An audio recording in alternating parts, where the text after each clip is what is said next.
ಸಮಸ್ತ ಕನ್ನಡ ನಾಡಿನ ಜನತೆಗೆ ಅಮೃತ ಮಾಡುವ ನಮಸ್ಕಾರಗಳು. ಅಮೃತ ಸವಿರುಚಿ ಚಾನಲ್ಗೆ ಸ್ವಾಗತ. ಇಲ್ಲಿ ನಾನು ನವರಾತ್ರಿಯ 7ನೇ ದಿನ, 8ನೇ ದಿನ ಮತ್ತು 9ನೇ ದಿನದ 3 ಥರದ ನೈವೇದ್ಯಗಳನ್ನು ಮಾಡಿ ತೋರಿಸ್ತಾ ಇದ್ದೀನಿ ರೀ. ಫಸ್ಟ್ ಬಂದು ಅವಲೇಕಿದು, ಆಮೇಲೆ 2ನೇದು ಬಂದು ಕೊಬ್ಬರಿ ಅನ್ನ ಮಾಡಿದ್ದೀನಿ, ಕೊಕೊನಟ್ ರೈಸ್ ಅಂತಾರಲ್ಲ ಅದು ಮಾಡಿದ್ದೀನಿ. 3ನೇದು ಬಂದು ಎಳ್ಳಿನಿಂದ ಮಾಡಿರುವಂಥ ಎಳ್ಳಿನ ಅನ್ನ ಮಾಡಿದ್ದೀನಿ. ಇಲ್ಲಿ ನೋಡಿರಿ, ಮೊದಲಿಗೆ ನವರಾತ್ರಿ 7ನೇ ದಿನವಾದ ಕಾಳರಾತ್ರಿ ದೇವಿಗೆ ಇಲ್ಲಿ ನಾನು ಫಸ್ಟ್ ಒಂದು ಬಟ್ಲು ಅವಲಕ್ಕಿ ತೊಗೊಂಡಿದ್ದೀನಿ ನೋಡಿರಿ. 1-2 ಸ್ಪೂನಷ್ಟು ಬೆಲ್ಲ ಹಾಕ್ತಾಯಿದ್ದೀನಿ.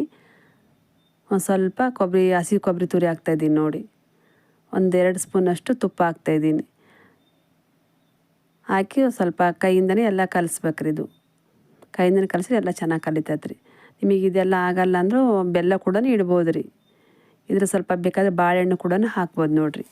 ಇದು ತುಂಬ ಇಷ್ಟ. ಇದು ಬೆಲ್ಲ ಬೇಕಾದ್ರೆ ಇಡ್ಬೋದು, ಇಲ್ಲಾಂದರೆ ಈ ಥರ ಕಲಿಸಿ ಇಟ್ಟರೆ ತುಂಬ ಚೆನ್ನಾಗಿರ್ತದೆ. ನಾನು ಇಲ್ಲಿ ಮೀಡಿಯಮ್ ಅವಲಕ್ಕಿ ತೊಗೊಂಡಿದ್ದೀನಲ್ಲ, ಹಂಗೆ ಒಣದೇ ಹಾಕಿದ್ದೀನಿ ನೋಡಿ. ನವರಾತ್ರಿ 9ನೇ ದಿನವಾದ ಮಹಾಗೌರಿಗೆ ಪೂಜೆ. ಇವಾಗ ನೋಡಿರಿ, ಮಹಾಗೌರಿಗೆ ಪೂಜೆಗೆ ಕೊಕೊನಟ್ ರೈಸ್ ಮಾಡ್ತಾಯಿದ್ದೀನಿ. ಇವಾಗ ಕೊಬ್ಬರಿ ಅನ್ನ ಅಂತಲೂ ಅದು ಮಾಡ್ತಾಯಿದ್ದೀನಿ ನೋಡಿ. ಒಂದು ಕಡಾಯಿ ಇಟ್ಟಿದ್ದೀನಿ, ಮೀಡಿಯಮ್ ಫ್ಲೇಮಲ್ಲಿ ಇಟ್ಟಿದ್ದೀನಿ. ಎಣ್ಣೆ ಹಾಕಿದ್ದೀನಿ ನೋಡಿ.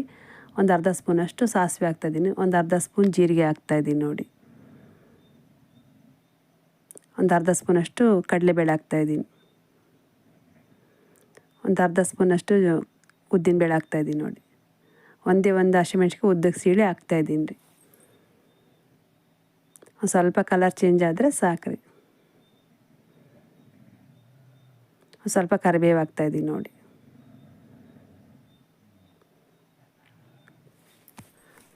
ಹಸಿ ಕೊಬ್ಬರಿ ಮಿಕ್ಸಿಗೆ ಹಾಕ್ಕೊಂಡು ಹಾಲು ತೆಗೆದು ಮಾಡ್ತಾರೆ. ನಾನು ಇವತ್ತಿಲ್ಲಿ ಸಿಂಪಲ್ಲಾಗಿ ಒಂದು ಕೊಕೊನಟ್ ರೈಸ್ ಮಾಡಿ ತೋರಿಸ್ತಾ ಇದ್ದೀನಿ ನೋಡಿರಿ. ಈ ಥರ ಸಿಂಪಲ್ಲಾಗಿ ಮಾಡ್ಬೋದು ರೀ ಪ್ರಸಾದಕ್ಕೆ ಅಂತೇಳಿ. ಇಲ್ಲೊಂದು ಸ್ವಲ್ಪ ಕೊಬ್ಬರಿ ತುರಿ ತುರ್ಕೊಂಡು ಇಟ್ಕೊಂಡಿದ್ದೀನಿ. ಹಸಿ ಕೊಬ್ಬರಿ ತುರಿ ಹಾಕ್ತಾಯಿದ್ದೀನಿ ನೋಡಿರಿ. ಒಂದು ಅರ್ಧ ಬಾಟ್ಲಷ್ಟು ಹಸಿ ಕೊಬ್ಬರಿ ಹಾಕ್ತಾಯಿದ್ದೀನಿ. ತುರಿನ ತುರ್ಕೊಂಡು ಹಾಕ್ತಾಯಿದ್ದೀನಿ ನೋಡಿರಿ, ಹಸಿ ಕೊಬ್ಬರಿ ತುರಿನ. ಸ್ವಲ್ಪ 1-2 ನಿಮಿಷ ಆದರೂ ಫ್ರೈ ಆಗ್ಬೇಕ್ರಿ ಇದ್ರೊಳಗೆ. ಅದು ನಿಮಗೆ ಬೇಕ್ರಿ ಇನ್ನೂ ಸ್ವಲ್ಪ ಜಾಸ್ತಿ ಕೂಡ ಹಾಕ್ಕೊಬೋದ್ರಿ. ಇಲ್ಲಿ ನೋಡಿರಿ, ನಾನು ಒಂದು ಬಟ್ಲ ಅನ್ನ ಹಾಕ್ತಾಯಿದ್ದೀನಿ ನೋಡಿರಿ. ಅದನ್ನೆಲ್ಲ ಒಂದು ಸಲ ಮಿಕ್ಸ್ ಮಾಡ್ಬೇಕ್ರಿ ಎಲ್ಲ. ಒಂದು ಸ್ವಲ್ಪ ಉಪ್ಪು ಕೂಡ ಹಾಕ್ತಾಯಿದ್ದೀನಿ ನೋಡಿರಿ. ರುಚಿಗೆ ತಕ್ಕಷ್ಟು ಉಪ್ಪು ಹಾಕ್ತಾಯಿದ್ದೀನಿ ನೋಡಿ. ಅದನ್ನು ಕೂಡ ಎಲ್ಲ ಒಂದು ಸಾರಿ ಮಿಕ್ಸ್ ಮಾಡಿದ್ರೆ ಆಯ್ತು ರೀ. ಎಲ್ಲ ಕಲಿಬೇಕ್ರಿ ಅದರೊಳಗೆ ನೋಡಿ. ಒಂದು ಸ್ವಲ್ಪ ಕೊತ್ತಂಬರಿ ಕೂಡ ಉದುರಿಸ್ತಾ ಇದ್ದೀನಿ ನೋಡಿ.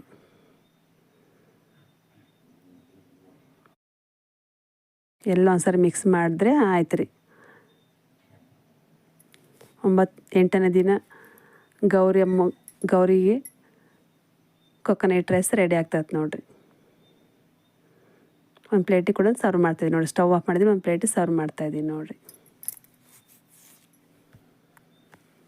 ನೋಡಿ, ಮಹಾಗೌರಿ ದೇವಿಗೆ 8ನೇ ದಿವಸವಾದ ಕೊಕೊನಟ್ ರೈಸ್ ಅಥವಾ ಕೊಬ್ಬರಿ ಅನ್ನ ರೆಡಿಯಾಗಿದೆ ನೋಡಿರಿ. ಇವಾಗ 9ನೇ ದಿವಸವಾದ ಸಿದ್ಧಿದಾತ್ರಿ ದೇವಿಗೆ ಇವತ್ತು ನಾನು ಒಂದು ಎಳ್ಳಿನಿಂದ ಅನ್ನ ಮಾಡ್ತಾಯಿದ್ದೀನಿ ರೀ. ಇಲ್ಲ ನಾವು ಎಳ್ಳಿನ ಉಂಡೆ ಅದು ಮಾಡ್ಬೋದು. ನಾನು ಇಲ್ಲಿ ಎಳ್ಳಿನಿಂದ ಅನ್ನ ಮಾಡಿ ತೋರಿಸ್ತಾಯಿದ್ದೀನಿ. ಒಂದು ಕಡೆ ಇಟ್ಟಿದ್ದೀನಿ, ಎಣ್ಣೆ ಹಾಕಿದ್ದೀನಿ ನೋಡಿರಿ. ಎಣ್ಣೆ ಕೂಡ ಕಾದಿದೆ. ಒಂದು ಸ್ವಲ್ಪ ಸಾಸಿವೆ, ಒಂದು ಸ್ವಲ್ಪ ಜೀರಿಗೆ ಹಾಕಿದ್ದೀನಿ ರೀ. ಒಂದು ಸ್ಪೂನ್ ಬಿಳಿ ಎಳ್ಳು ಹಾಕಿದ್ದೀನಿ, ಒಂದು ಸ್ಪೂನ್ ಕರಿ ಎಳ್ಳು ಹಾಕಿದ್ದೀನಿ ರೀ. ಒಂದು ಸ್ಪೂನಷ್ಟು ಕಡಲೆಕಾಯಿ ಬೀಜ ಹಾಕಿದ್ದೀನಿ ರೀ. 1-2 ಒಣಮೆಣ್ಸಿನ್ಕಾಯಿ ಹಾಕಿದ್ದೀನಿ ರೀ. ಒಂದು ಹಸಿಮೆಣ್ಸಿನ್ಕಾಯಿ ಉದ್ದಕ್ಕೆ ಸೀಳಿ ಹಾಕಿದ್ದೀನಿ ನೋಡಿರಿ. ಇದು ಕೂಡ ಒಂದು ಸ್ವಲ್ಪ ಲೈಟಾಗಿ ಫ್ರೈ ಆದರೆ ಸಾಕು. ಒಂದು ಸ್ವಲ್ಪ ಕಲರ್ ಚೇಂಜ್ ಆದರೆ ಸಾಕು ನೋಡಿರಿ. ಎಳ್ಳಿನಿಂದ ಮಾಡುವಂಥ ಅನ್ನ ಇದು. ಸಿದ್ಧಿದಾತ್ರಿಗೆ ಇದು ತುಂಬ ಪ್ರಿಯವಾದ ಅನ್ನ ರೀ ಇದು. ಒಂದು ಸ್ವಲ್ಪ ಮೇಲೆ ಕರಿಬೇವು ಹಾಕ್ತಾಯಿದ್ದೀನಿ ನೋಡಿರಿ. ಇಲ್ಲ ನಮಗೆ ಇದು ಎಳ್ಳಿನ ಪುಡಿ ಇಲ್ಲ ಅಂದರೂ ಕೂಡ ಈ ಥರ ಮಾಡ್ಬೋದು. ಇಲ್ಲ ನಮಗೆ ಎಳ್ಳಿನಿಂದ ಉಂಡೆ ಮಾಡ್ತೀವಿ ಅಂದರೂ ಕೂಡ ಮಾಡ್ಬೋದು ರೀ. ಇವಾಗ ನೋಡಿ, ಒಂದು ಸ್ವಲ್ಪ ಅನ್ನ ಕಲಿಸ್ತಾಯಿದ್ದೀನಿ ನೋಡಿರಿ. ಒಂದು ಸ್ವಲ್ಪ ಕೊತ್ತಂಬರಿ ಕೂಡ ಹಾಕ್ತಾಯಿದ್ದೀನಿ ನೋಡಿರಿ ಮೇಲೆ. ಇದಕ್ಕೆ ಒಂದು ಸ್ವಲ್ಪ ಹಸಿ ಕೊಬ್ಬರಿ ತುರಿ ಹಾಕ್ತಾಯಿದ್ದೀನಿ ನೋಡಿ. ಸ್ವಲ್ಪ ಉಪ್ಪು ಕೂಡ ಹಾಕ್ತಾಯಿದ್ದೀನಿ ರೀ ನೋಡಿರಿ. 9ನೇ ದಿನವಾದ ಸಿದ್ಧಿದಾತ್ರಿ ದೇವಿಗೆ ಎಳ್ಳಿನಿಂದ ಮಾಡಿರುವಂಥ ಎಳ್ಳಿನ ಅನ್ನ ರೆಡಿ ಆಯ್ತು ನೋಡಿರಿ. ಒಂದ್ಸರಿ ಎಲ್ಲ ಮಿಕ್ಸ್ ಮಾಡಿದ್ರೆ ಆಯ್ತು ರೀ. ತುಂಬ ಟೇಸ್ಟಾಗಿರುವಂಥ ಎಳ್ಳಿನ ಅನ್ನ ರೆಡಿ ಆಗ್ತಾಯಿದೆ ನೋಡಿರಿ. ತುಂಬ ಟೇಸ್ಟಾಗಿರ್ತೈತೆ ರೀ.